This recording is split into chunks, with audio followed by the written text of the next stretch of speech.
Hello and welcome to Aisha's Take. Today we'll be looking at the statements by the President Muhammadu Buhari at the United Nations General Assembly, where he made a commitment to free and fair election.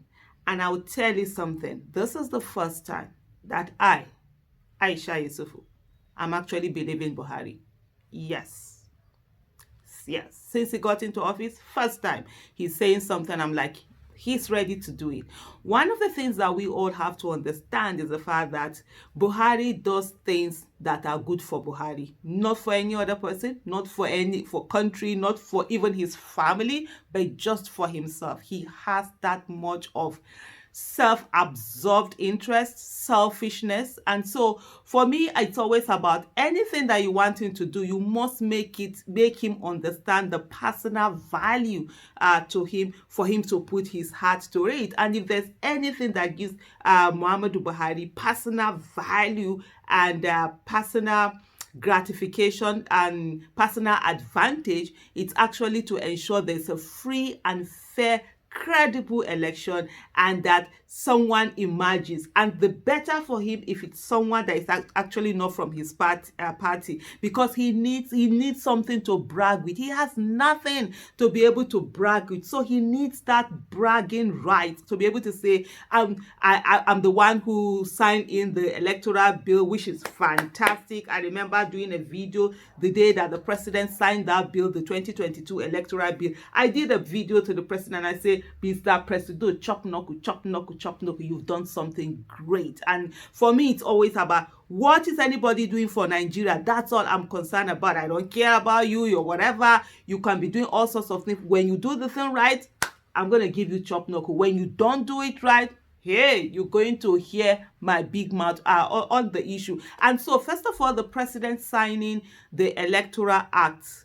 Okay, in my head, I just realized that, okay, I'm always told I speak too fast, so I need to slow down.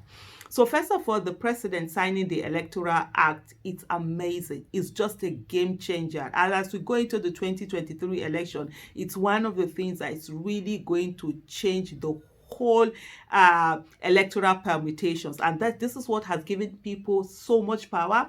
And let me just recap a little bit for people to understand what the 2022 Electoral Act has actually done, even before we go into the election. First of all, you saw a situation whereby people who wanted to run for office were told, if you are an appointee, you're going to run for office to be before the primaries, that you have to resign. We didn't have that before. So you have them going through the primaries. Some of them, it's only some time to the election that they now resign. They would have used state resources and all of that. So that was there. They had to resign. And so that sort of like stopped a lot of people that would have gone on to continue the process and stuff like that. Then there was also the issue of what do you call delegates, that those who are appointees, they cannot be delegates, and also those who are elected. So sort of like the National Assembly sort of like unknowingly actually disenfranchise themselves. And so you have, they can't be delegates, right? And so what this means is that when you have situation whereby somebody is running for office and then most of the delegates are your appointees or the people that you can actually sort of like control, it makes it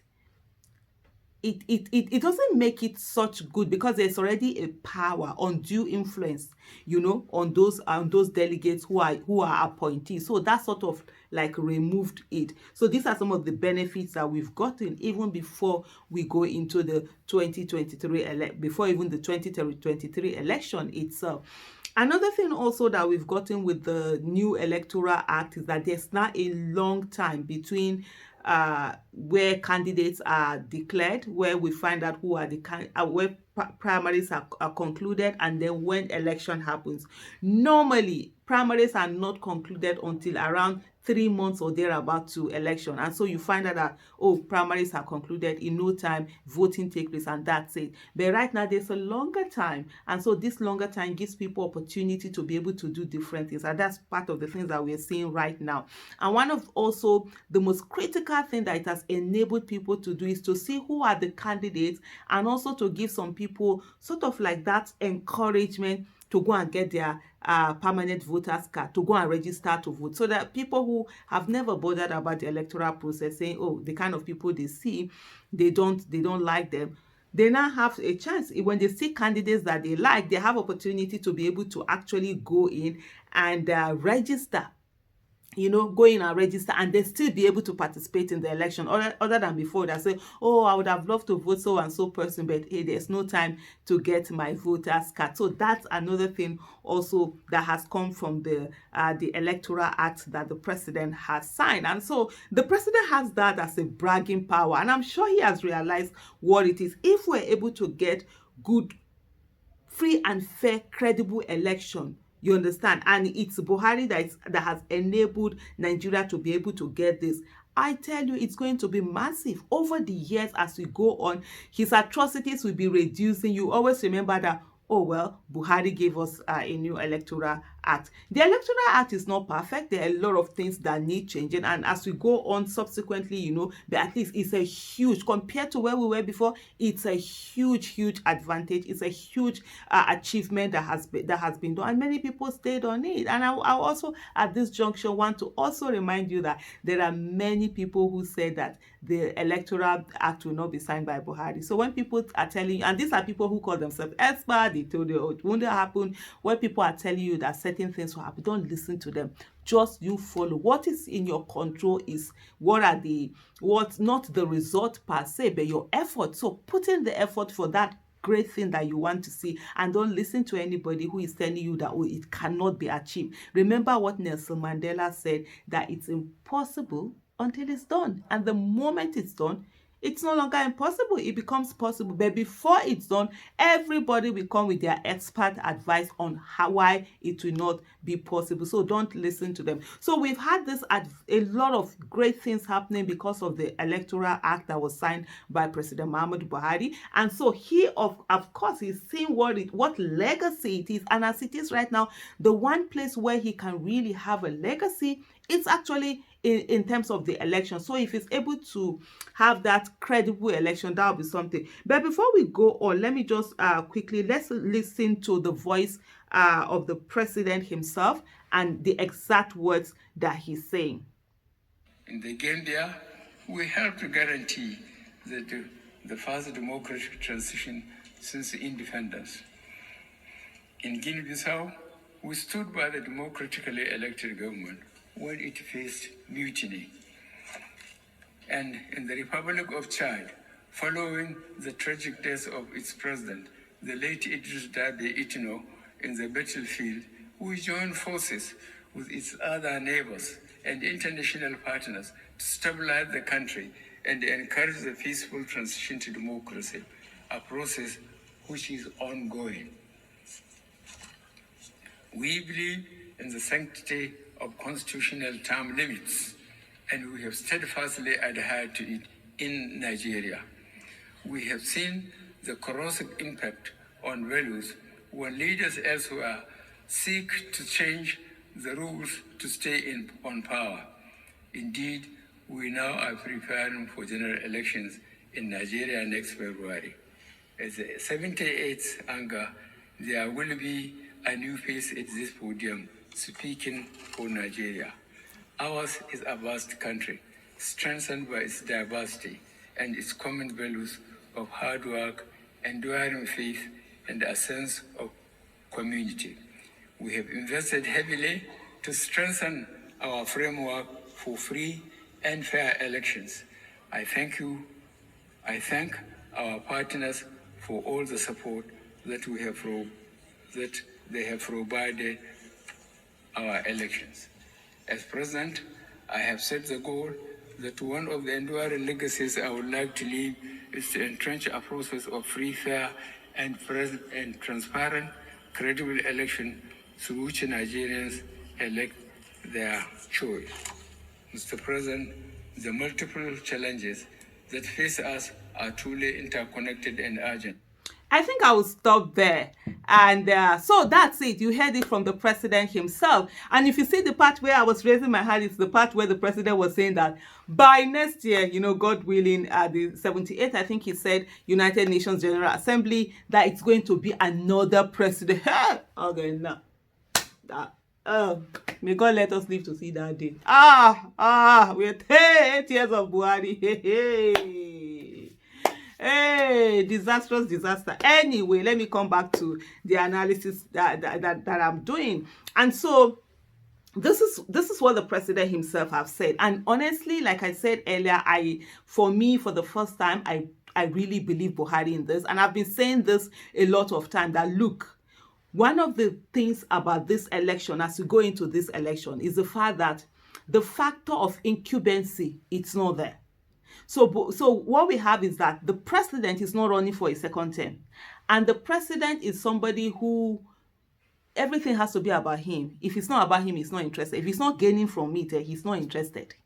And so for him, he's not the one running for office again. So whatever happens, if you remember, like in previous analysis that I've done, if you remember how he sat down, when they were doing, he was just having fun. He was just there like a spectator when his party were doing their primaries. He wasn't invested in who is his successor or anything, which was what a lot of other candidates had depended on, and they thought that Buhari would care about who becomes his successor. He wasn't even bothered. He was just having his fun, and at the end of the day, when the whole process was done, he just went there to hand over the party flag to the flag bearer, who happened to be Bola Ahmed Tinubu. So that's one thing we can expect from Muhammadu Buhari, that he wouldn't even care.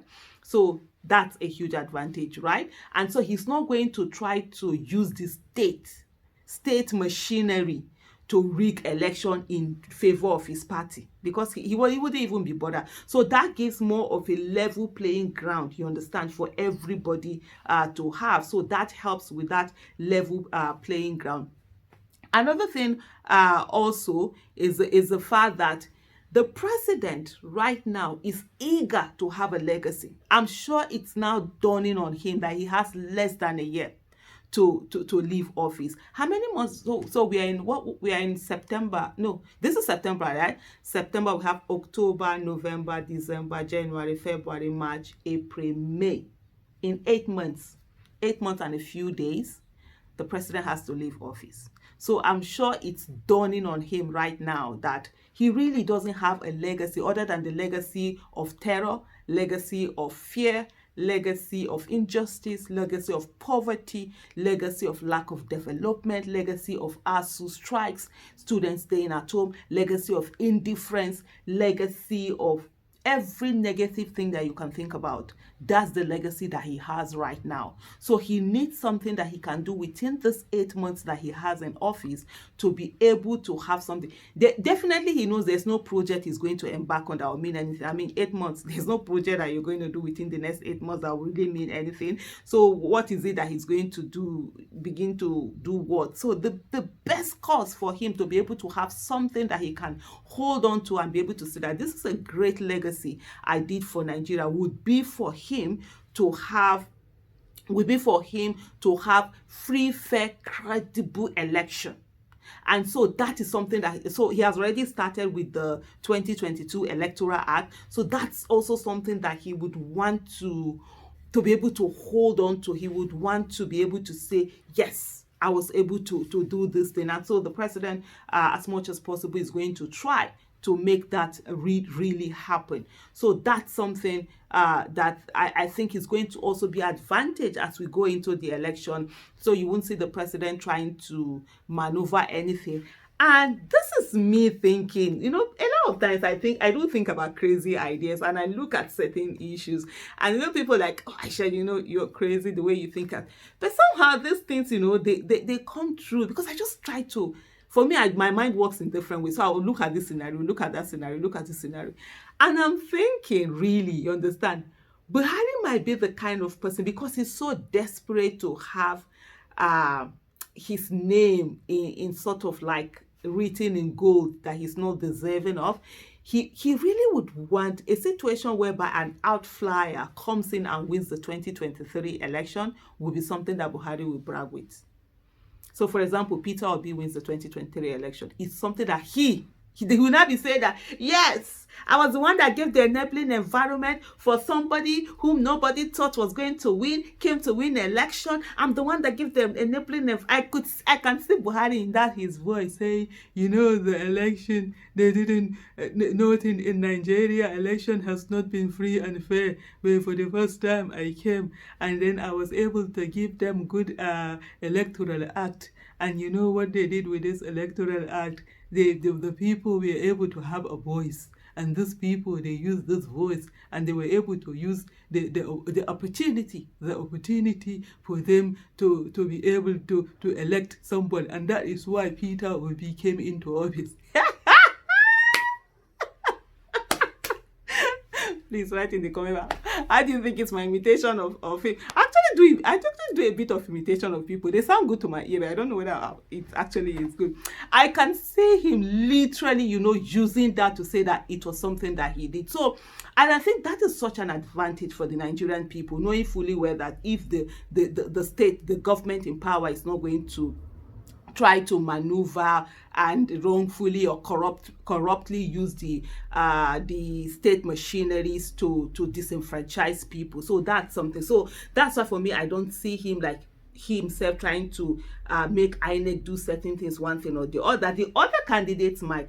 The other fear also would have been the issue of, he himself has never been the one in charge, right? Other people are always the one who do things. So he might be saying one thing he doesn't want to do. Other people will do separate things. We've seen that happen a lot of times. But one of the things as we go into the election that I've really noticed is the fact that the other main players, like the people of like the Malamis and those other ones that are always behind the scene, some that they say that his in-laws, his nephew, his whatever, that they're always saying that there's sort of like that cabal, let me call the cabal, as you know, the cabal doesn't look as if it's behind or it's fully in support of the presidential candidate that emerged from APC. I might be wrong.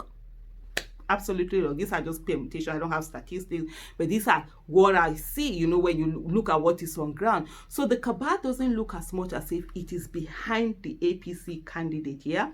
And so that in its own it's also an advantage, because it normally is the cabal. They also have the power because, of course, we have a very ineffectual president. So a lot of people have been able to grab powers, and they give instructions that are followed and all of that. And so they would have done something also. But right now, what we see is the fact that this cabal also is not as strongly behind this candidate as it should be. So it's sort of like an open thing. But that's what I see. And so it's not for citizens. For me, the 2023 election is about who is it that really wants it the most, and who is it that is ready to put in the most work. And that is just it. And that's what's going to determine who is going to be the winner. It's going to be interesting as campaign starts by 28th of September 2022, which is just a few days, I think on Wednesday. So today is Saturday, right? Campaign is going to start on Wednesday. And so what's going to happen is that interesting times, a lot of things. You're going to see a lot of desperation. You're going to see a lot of creativity, a lot of innovative ways of campaigning. But one thing that is for sure that it's very, very important is the fact that the people are now valued. You no longer hear that arrogance of votes don't matter, votes don't count. You no longer hear arrogance of, you people don't matter. You actually see them now trying to woo the candidates, telling them that, don't vote this person, you need this, really speaking to the candidates. Because what we had before was this arrogance where they feel, they've already done their selection, you guys are just coming to do endorsement, which is always what has happened. But citizens are no longer going that way, and citizens are having an understanding of their power and the things that they can do. And for me, it's such an interesting thing that it's going on. So let's use whatever advantage we have to ourselves as citizens and be able to use it for our candidates. Let's not stay away. Governance is about participation. The moment people are not participating, they are losing of their power. They are giving of their power. And so it's very important for us all to participate and be there and be in the present and not be afraid, because a lot of times people are afraid. People feel that it can't happen, it's not Nigeria. No, leave the fear, leave the result. And one of the things I always say to people is that forget about the result.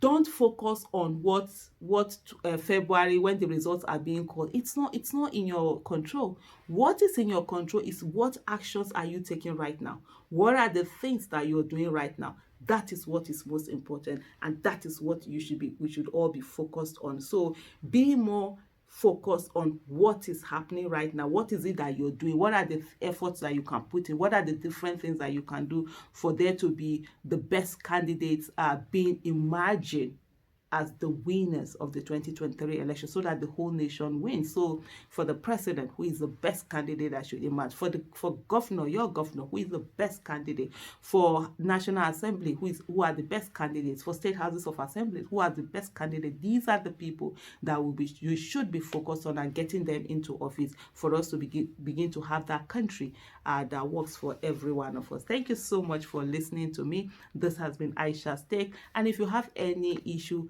that you want me to take a look at and analyze, just put it in the comment section below with the hashtag Aisha's Takes, and also on Twitter. You can also do that on Twitter, on my Twitter handle at Aisha Yusufu. And so thank you so much for listening. And if you got this far, let's keep doing this. Nigeria must work in our lifetime by the grace of God. Bye.